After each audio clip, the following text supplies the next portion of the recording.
It's Peaches here, and this is Peaches Pit Party, the podcast. A lot of puh sounds with that title. A replay of today's full show, which you can hear weekday afternoons live on K-Bear 101. I hope you like what I have to say, and if not, well, then I'm sorry, not sorry. Enjoy. Happy Monday, July 1st, 2024. I am here ready to kick off this Peaches Pit Party with you. Feel free to reach me over at 208-535-1015. Of course, I had to start off my show with something nice and heavy from Hollow Front as my pick of the day to sort of be that midday energizer. Both Saturday and Sunday, I took a nap each day, and I got to say, naps sound amazing at the time, but then when you wake up, or at least for me, I always feel worse after. Like, I overheat because of the hot summer weather, and then I'm all lethargic for a little while. I need to wake myself up. Usually I just splash cold water in my face. Takes me a minute to get myself 100% awake. On Saturday, I was just so frustrated for whatever reason that night that I took a late night walk. That was nice. Had my headphones in, listened to that song right there from Hollow Front, Save Yourself, hence why I chose it today. Hope your weekend was much better than mine. This week, of course, we got the 4th of July to look forward to this upcoming Thursday with the Idaho Falls Community Hospital Riverfest presented by Idaho Central Credit Union, Mountain View Hospital, Riverbend Media Group at Snake River Landing in Idaho Falls. Get the largest fireworks show west of the Mississippi, the Melaleuca Freedom Celebration. Victor will be at the Teton Toyota stage all day, and I'll be there for most of the day myself, but then I'll come back, I think, for the fireworks. I don't want to be out in the sun for too long. I don't want to burn and be a crispy peach when I get back on Friday. For all the info for parking, event map, and more, go to freedomcelebration.com. Also, tonight, there is no food truck roundup at Lookout Point in downtown Pocatello. I made sure to make a post about it on our Facebook page just for everyone to be aware, so that way nobody's, going there with full intention on eating a whole bunch of great food and then gets disappointed that there's no food trucks. It'll be back again next week. Lookout Point, downtown Pocatello, the food truck roundup once again next Monday from 4 to 8. We'll continue this afternoon here shortly with Bring Me the Horizon, The Offspring, and more. Don't go anywhere. K-Bear 101, Idaho's only rock station. I've talked about this on the show plenty of times. Plenty of times. If your kid dreams of making it as a professional athlete overall, not just soccer player, professional athlete, any sport, you might want to crush that dream soon. A new study of Spain's soccer academies, not academics, I read that wrong, which are more focused on year-round instruction than camps here in the U.S., found that only 6% of students make it to a professional level, with even less making it to top-flight leagues in Europe. And considering that the U.S. is still far behind Europe in producing professional players, it might make sense for kids to take up another sport if they want to do it for a living. And like I said, if you're a freak athlete, and unless you're a freak athlete, there's a tiny, tiny, tiny chance you'll make it to any professional league. It's the reason why I hate when people ask me, why aren't you in the NBA? Like, it's somewhat easy. If you're just tall, you can just make it into the league. Like, no, you have to be freakishly athletic. You need to have a 30-plus inch vertical. You need to be able to do all sorts of stuff, have incredible speed, have incredible athleticism overall. You could take a bench warmer in the NBA and have him face all the high school and college players in the country, one-on-one, each of them, and he would destroy them all. That's why he's a professional. And that could happen with any sport. Football especially. Football, you got to be fast. Or if you're one of the big dudes, you got to be 6'8", 350, running a 4.2 40-yard dash. Yeah, you got to be a freak athlete. So I wouldn't say crush your dreams. I mean, the way that this is written, there's a slim chance of you making it to the professional league. But there's still a chance. You just got to work your butt off, make the right connections, never give up. Just know when to give up. There are people my age who are, 27, 28, still transferring from junior college to junior college, trying to play collegiate basketball, not even professional basketball. It's like, dude, okay, now it's time to, give it up, go find a career. I'm sure you'll be more successful that way. You'll be more happy that way. Basketball is great and all. Football is great and all. Baseball is great and all. But it's time to hang it up and start your adult life. I did see a funny meme over the weekend. I've seen it before, but it just makes me laugh every single time that I see it. Our burger costs $22.50 with no side. And it shows the stereotypical restaurants that do that type of thing. The 4th of July, of course, coming up this Thursday. Those grills will be getting plenty of use. When you're making burgers on the barbecue, do you put push the limits of creativity, or are you happy with the basics? Of course, cheeseburgers are the way to go. I understand for those that are lactose intolerant, but I mean, overall, cheeseburger, the more popular choice. And this question here from the radio prep, are you throwing stuff on there like bacon, avocado, mushrooms, and grilled onions? That sounds all good. But for me personally, now I mentioned this on the show quite a lot. Bacon is definitely overrated. Would I want it on my burger? It can be on there. It could be not. Doesn't necessarily make a difference. I mean, when you eat bacon on a burger anyway, doesn't it just come right out? Take a bite out of it, you pull away, the whole strip comes out. Avocado's fantastic on a burger. My ideal burger is the cheeseburger, the patty, meat and cheese, American cheese smoked on the top. Get some of like chipotle aioli on there. Very light lettuce, and it can't be the regular lettuce. It has to be the shredded type lettuce. Love that. Maybe like one slice of tomato. The tomato's not all that necessary either. No pickle, obviously. I've said that on the show plenty of times. Get the avocado on there. Do love mushrooms. And of course, grilled onions. Grilled onions, absolutely amazing. For people that don't like onions at all, that's weird to me. But hence why I have to peach their own. I might need to ask this for to peach their own later this afternoon. What do you put on your burger at a barbecue or at the cookout? I'd love to see everybody's answers. This right here is your Shot Clock Sports Update. All right, I think I've had enough of these NBA contract signings. It's the time of free agency. Players are going where? All these contracts for outrageous amounts of money are being handed to a lot of these no-named players, these mid-level players. The only low one I've seen so far is Nicholas Batum agreeing on a 2-year, $9.6 million deal to join the Los Angeles Clippers. That's hardly anything from what I've seen. Derek White, 4 years, $125 million contract extension with the Boston Celtics. Where's another one at? Oh, there we go. 2 years, $10 million. I'm starting to see the low ones in here. All the ones that were like extremely high were highlighted over the weekend for me. Tobias Harris, 2 years, $52 million deal. Klay Thompson, 3 years, $50 million deal to go to the Dallas Mavericks. He left the Warriors, and that's a shocking move. So now you have Kyrie Irving, Luka Doncic, Klay Thompson, all in one team. Then you have Paul George, who left the LAB team known as the Clippers, went to Philadelphia. So now he's on a team with Joel Embiid. I forgot who the other player is, but Paul George wasn't all that great. Or he hasn't been all that great for a while now. And then, of course, this guy, Tyrese Maxey. Who? I have no idea. $204 million for 5 years. $204 million. Imagine getting that much money just to dribble a basketball and shoot it into a hoop. If you want to see all the contract signings, and I'm not going to list them all here, just go to Woj's Twitter, Woj ESPN. That's WOJ ESPN. Go check them all out and laugh about how much money these guys are making now. You know, the radio prep has an obsession with AI, and I was reading here and other stories over the weekend too about how your YouTube videos might be training artificial intelligence. OpenAI and Google have begun using YouTube videos to train AI models. Researchers from the University of Massachusetts set out to learn more about what footage is being used. The team analyzed random YouTube videos, found that more videos made for personal use or made by those under 13 could be in the data set than anticipated, more than anticipated. While your experience of YouTube is curated by algorithms, more obscure content might be used to train artificial intelligence. It is funny watching these edits of these old Vines, people using AI to say, hey, a time traveler stopped this guy from saying this signature phrase, and it's very funny. It's funny how terrible AI is, and of course AI, people have mixed feelings about it.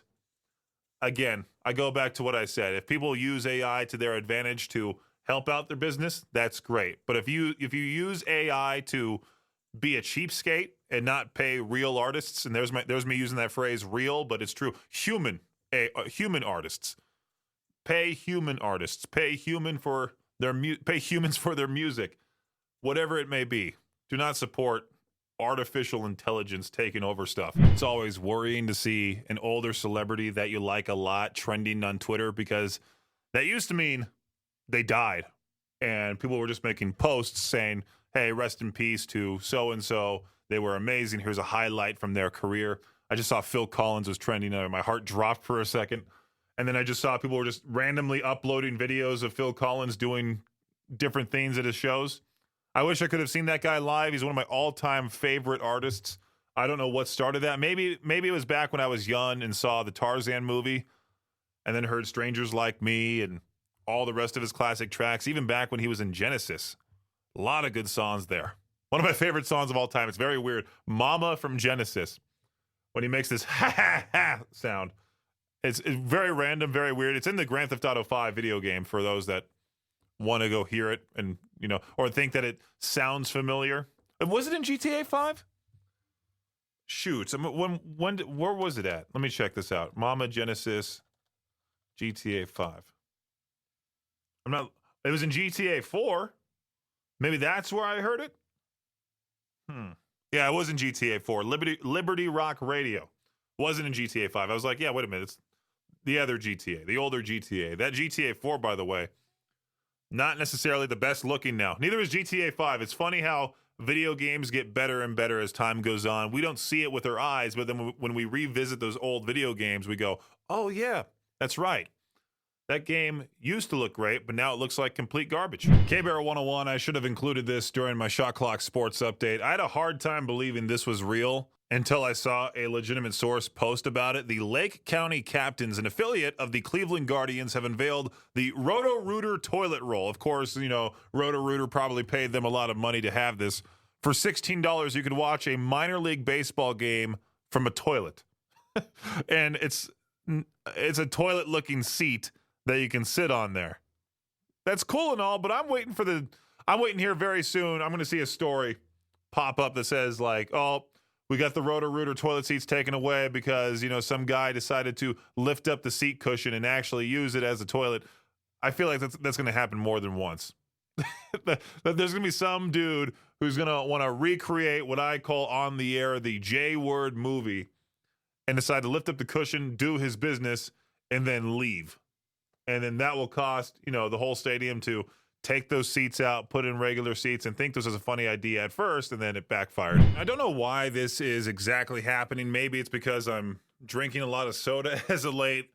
Every time I go into Facebook, there's at least one sponsored post, not a sponsored post, one post from a group that I'm not even a part of that Facebook suggests to me thinking that I'll like it maybe. Maybe I'll join the group if they show it to me on my newsfeed.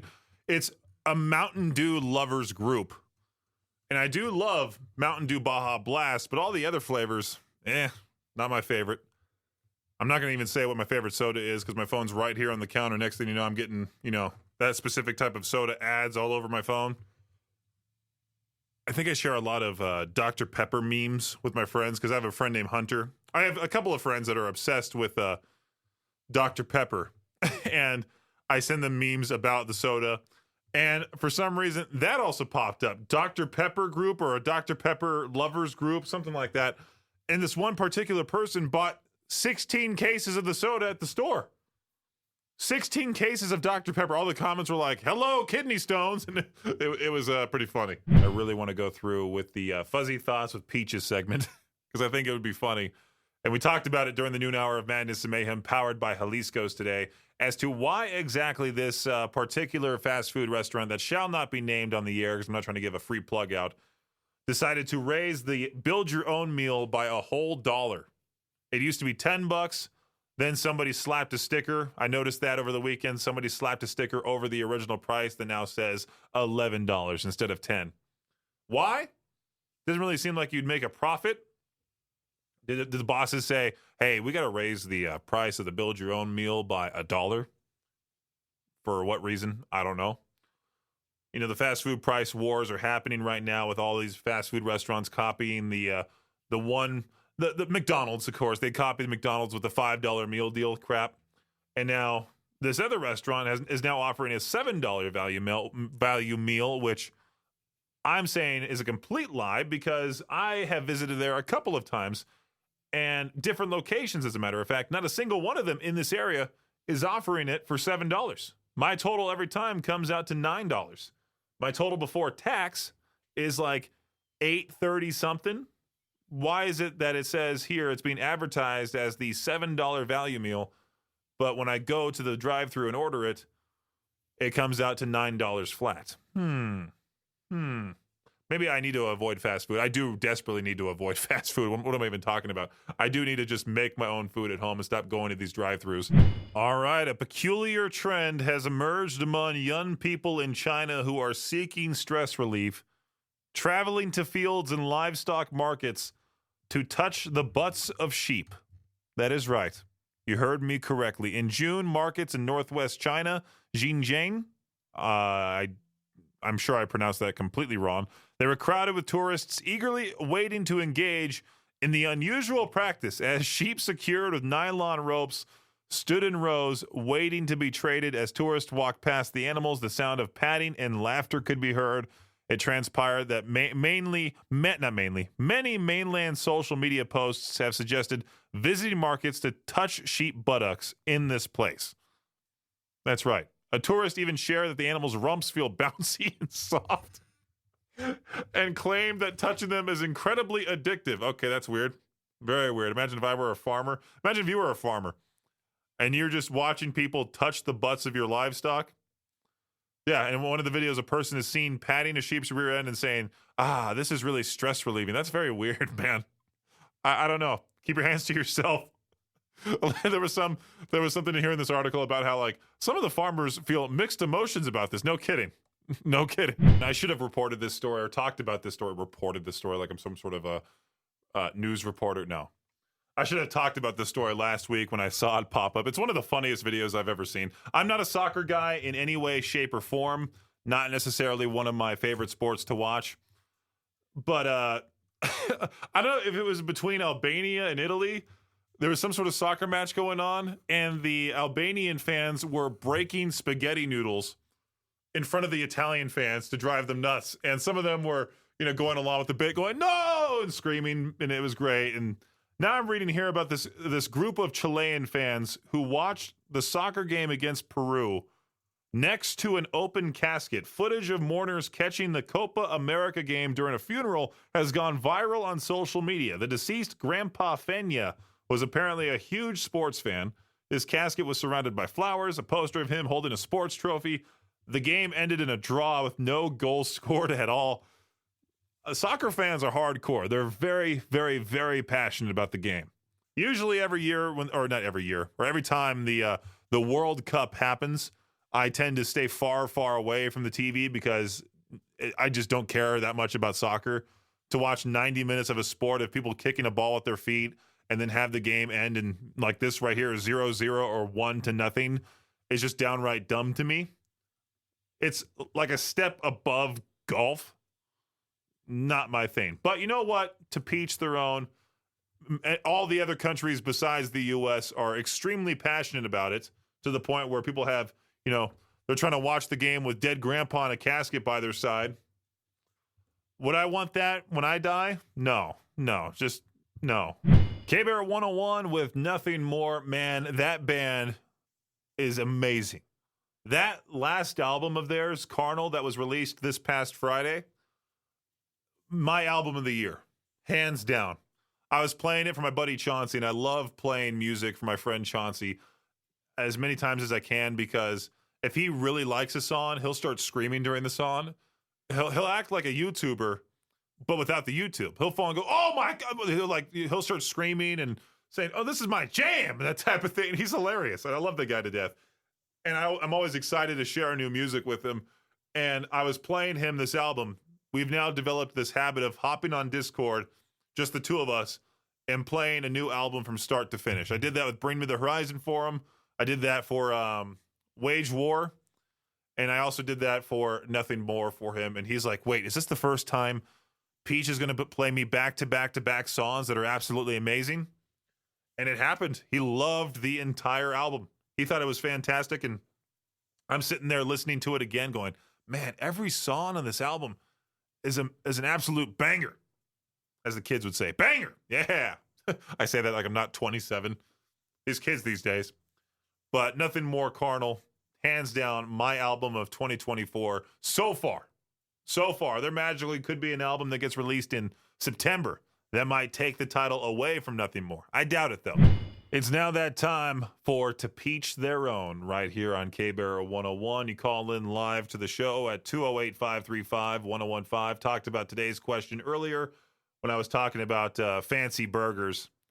And I'm simply asking, hey, what do you put on your burger at the cookout or barbecue? I like how in-depth some of these answers are. That's how I want to see it.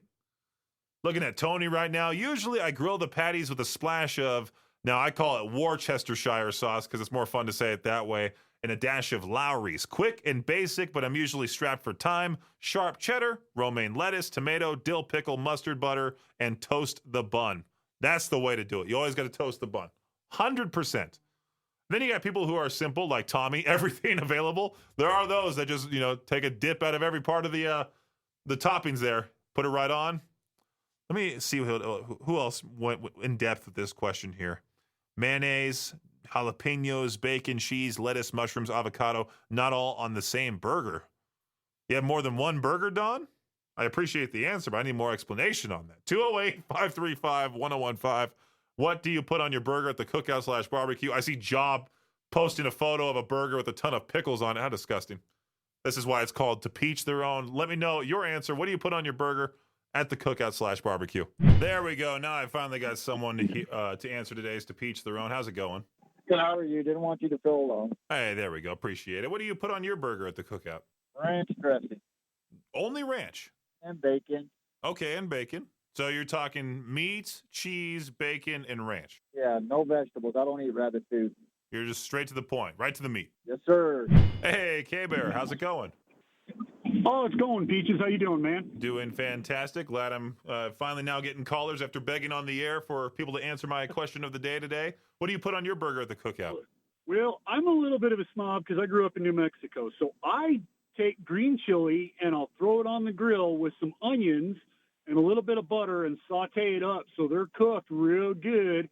And I will throw that on there. And then I put cheese over the top to hold all of that in place.